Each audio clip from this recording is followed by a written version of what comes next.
સમજાતું નથી તો કઈ લિપિમાં લખવાનું એમને? આ બધાનું જ્ઞાન હોવું જોઈએ. તો 4 શિવ શાસન સત્યમેવ જયતે જે નેચરલી છે, કુદરતી છે, એમાં ભારત ઇન્ડિયા લખેલું છે. તો ભારત એટલે ભાઈ છે, ઇન્ડિયા એટલે પુરુષ છે. આ 4 શિવ શાસન જે રાજગાદી આસન છે, દીકરો દીકરી લાવવા માટેના બેના જે મોહરા છે, જે આકૃતિ થાય છે, નેચરલી આકૃતિ થાય છે, કુદરતી દીકરો દીકરી લાવવા માટેનો કર્મયોગ મિલનયોગ માટેનો આ આસન છે. અને રેવન્યુ ટિકિટમાં લખેલું છે ભારત રાજસ્વ રેવન્યુ ઇન્ડિયા. તો ભારત રાજસ્વ રેવન્યુ ઇન્ડિયા. રાજસ્વ કોને કહેવાય? રાજસ્વ એટલે દિલ પર રાજ કરનારો, આસનને શાસન કરનાર, સર્વિસ કરનાર, એ બંધારણ છે કુદરતી. તો એ જે બંધારણની અંદરમાં જે 1 રૂપી કરન્સી દસ્તાવેજ છે, 100 પૈસાનો રૂપિયો અને 100 નયા પૈસાનો રૂપિયો, અને દાદા પર કેસ થયો જે 1978 ની અંદરમાં ક્રિમિનલ કેસ 398 ની અંદરમાં અમદાવાદ હાઈકોર્ટની અંદરમાં જજમેન્ટ આપવામાં આવ્યું. અને દાદા પર જે કલમો લગાવવામાં આવી 114, 124A, 255, 259, 260, 373, 375 જે કલમો છે. તો દાદાએ પુરવાર કર્યું કે હું કેવી રીતે આવ્યો છું. કેવી રીતે આવ્યું છે મતલબની અંદરમાં આ દેહીએ કોઈ ગુનો નથી કર્યો. દેશદ્રોહી એમ કહેવામાં આવે છે, દેશના દ્રોહી. તો આ દેહનો રૂલિંગ વ્યવહાર થઈ દેશનો રૂલિંગ વ્યવહાર. એટલે દાદાએ એકડી ચોપડી, આ એકડી ચોપડી પહેલા જાણો, શરીર બંધારણ જાણો, નેચરલી કુદરતી વ્યવહારનું જ્ઞાન હોવું જોઈએ. આ બંધારણનું જ્ઞાન નથી. અને દાદા પર બધી કલમો લગાવી. દાદા નિર્દોષ પુરવાર થાય. કેવી રીતે પુરવાર થયા? આ તારે 144 કલમ લાગે છે. 144 કલમનું બંધારણ જાણો છો તમે? ફક્ત કહી દીધું 144 કલમ એટલે 2 ની અંદરમાં ત્રીજો ના જાય. બંધારણનું ખબર છે? 2 રૂલિંગ વ્યવહાર 2 જોડા હોય તેમાં ત્રીજો શું કરવા જાય? અને 124 એનું બંધારણ છે. તો દાદાએ પુરવાર કરી હાઈકોર્ટની અંદરમાં, અમદાવાદ હાઈકોર્ટમાં. અને હાઈકોર્ટની અંદરમાં પણ પેલા જે જજ છે એ બી કહે કે દાદા મેં તમારું પુસ્તક આટલું બધું મેં વાંચ્યું, તમે આ જે લખનાર કોણ છે? અને તે જ કેસ મારે આ જાણવાનું મળ્યું કેમ કે મારે ચલાવવાનો વારો આવ્યો કેમ. દાદાના પુસ્તક એવા એ જજને કેવી રીતે ખબર પડી હશે? દાદા તમારું પુસ્તક મેં બહુ વાંચ્યું ને આ લખનાર કેવી વ્યક્તિ હશે?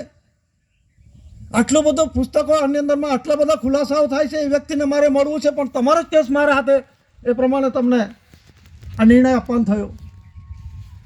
તો એ કહેવાનો મતલબ એના દસ્તાવેજ પુરાવા છે. આ આંકડાઓ આમનામ નથી બન્યા. આ શરીર 1 થી 100 નું બંધારણ આમનામ આંકડા નથી મૂકવામાં આવ્યા. 100 વ્યંજન છે, બારાક્ષરી છે, જે કંઈ છે એ આમનામ નથી બન્યો. એ પણ શરીર સાથે કમ્પેરિઝન કરીને આ બધું બનાવવામાં આવ્યું છે. બધા વૈજ્ઞાનિકો દરેક પ્રકારના પોતપોતાના જે નિષ્ણાતો છે બધી વાતો કરે છે ખોટી. મેં બનાવી પણ બનાવવાનો પુરાવા આપો. વિશ્વ જગતની અંદરમાં અત્યાર સુધીમાં કોઈ પુરાવા આપ્યો નથી. એટલે જે બંધારણ છે કુદરતી નેચરલી 124 એ દેશદ્રોહની કલમ છે. તો આ દેહી દેશ તે દેહ રૂલિંગ વ્યવહાર. તો આ દેહીએ કોઈ દેશદ્રોહી એટલે ખરાબ કૃત્ય કર્યું નથી. એ પ્રમાણે દાદાએ પુરવાર કર્યું. તો તે વખતની અંદરમાં દાદા વિષયના રૂપમાં બતાવતા હતા. વિષયના રૂપની અંદરમાં ત્રાજવા, કાટલા, વજનિયા જે છે ત્રાજવા. અત્યારે તો પેલા કયો કાંટો ગણાય છે બોલતો નથી. અત્યારે જે પહેલા જે ત્રાજવા હતા એ શરીરનો કમ્પેરિઝનની અંદરમાં 3 દોરડાવાળા અને 4 દોરડાવાળા બંધારણ છે આપણું શરીર બંધારણ. તો હું કેવી રીતે આવ્યો?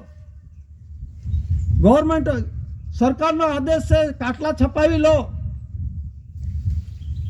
જૂનો સમાજને ખબર છે, કાટલા છપાવી લો એવો ઓર્ડર થયેલો. તે તોલમાપની અંદરમાં શું છે? તોલમાપ વજનિયા જુઓ. 1 થી 100 ગ્રામની અંદરમાં 1 ગ્રામ, 2 ગ્રામ, 5 ગ્રામ, 10 ગ્રામ, 20 ગ્રામ, 50 ગ્રામ, ટોટલ કેટલા થાય? 88 થાય છે.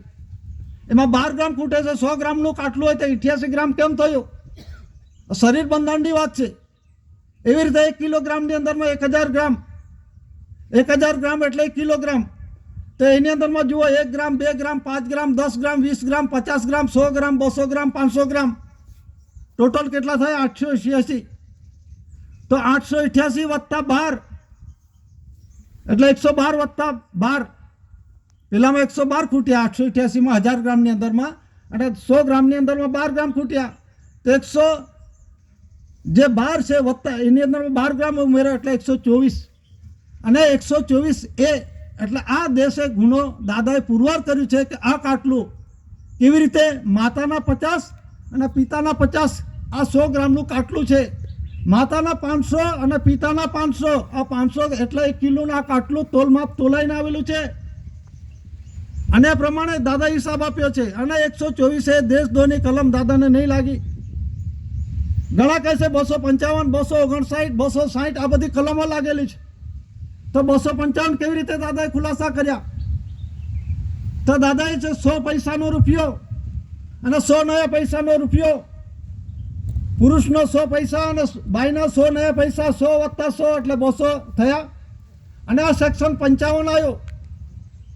1 થી 10 નું પ્રમાણ જો, 1 એટલે પુરુષ, 2 એટલે બાઈ, 3 યુવાની, 4 દલ, 5 પુરુષ પાન, 6 કટયોગ, 7 સપ્ત ભૂમિકા, 8 માતા પિતાના હાથ પગ એટલે covering all parts of the world, 9 કર્મો, 1 10મો અવતાર.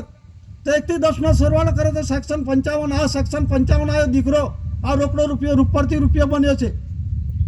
તો એ 100 પૈસા અને 100 નયા પૈસા એટલે 200, અને આ સેક્શન 55 એટલે આ 255 સેક્શન કલમ જે દાદાએ ખુલાસા કર્યા કે આ 255 કલમ લાગુ પડતી નથી, અને પુરવાર કર્યું છે. એટલા માટે બધા કહે છે કે આપણા પણ બધો પાવર છે, આપણે પણ બધો કન્સિલેશન સમિતિને પાવર છે, વિશ્વ attorney general power, royal court power, administrative power, સરપેન્ટ પાવર્સની અંદર ઇન્ક્રીઝ કરી શકે છે, બધો જ પાવર છે. પણ આ